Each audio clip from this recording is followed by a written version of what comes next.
Definitely the talent market. So definitely the type of profiles that you find.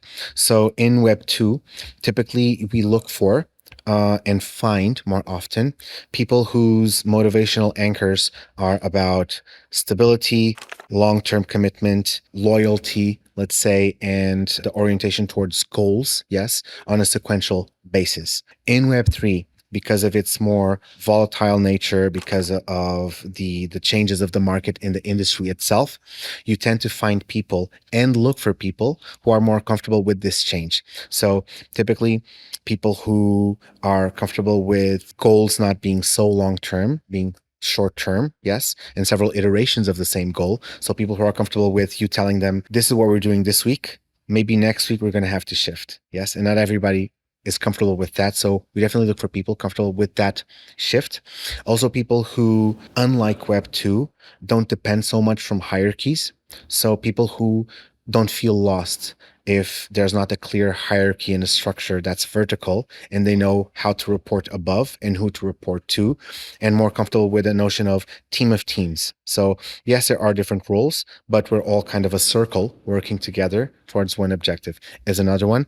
And then also I would say people who understand that even the relationships between teammates are different in the Web3 space and are comfortable with that as well. Yeah. So communication needs to happen fast and without being shy, let's say, without ceremony, without hesitation, and needs to happen on a very productive basis and be very product and delivery focused because the market changes fast. And if I wait over the weekend to communicate something that's urgent that we need to tackle today to capitalize on this change, maybe Monday it's going to be too late. Yeah. So I would say the biggest differences would be on how the market shapes and attracts different profiles of people.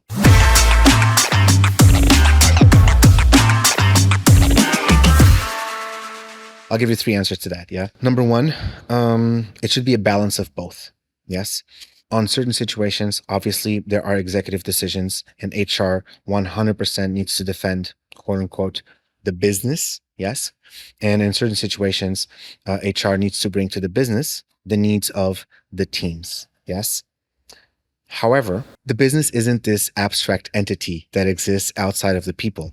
The business is the people, quite literally. If you're defending the interests of the people, whether it's the people in management or the people not in management, yes, downstream, you're still defending interests of people all the time, yes?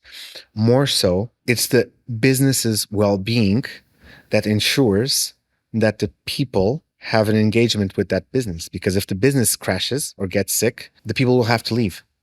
So defending the interests of the business is quite literally defending the interests of the people, because without a business, the people won't be there.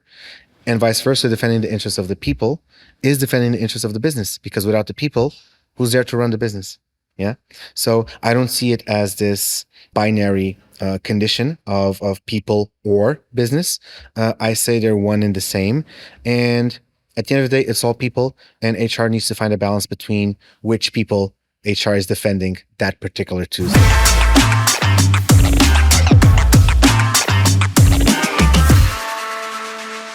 I would say not the most serious, but serious enough, but for sure the most common, yes, is hiring people and rushing it.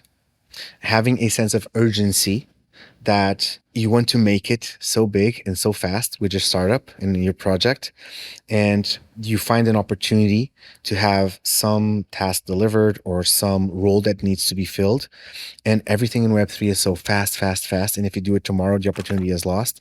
I would say the most common mistake is for leaders of these Web3 projects to rush the hiring process and not do some very basic things like properly interviewing candidates, vetting and checking the background of these candidates in terms of getting some references from these candidates, and not being clear in terms of what expectations they have and they set for the roles these candidates will have. Yeah.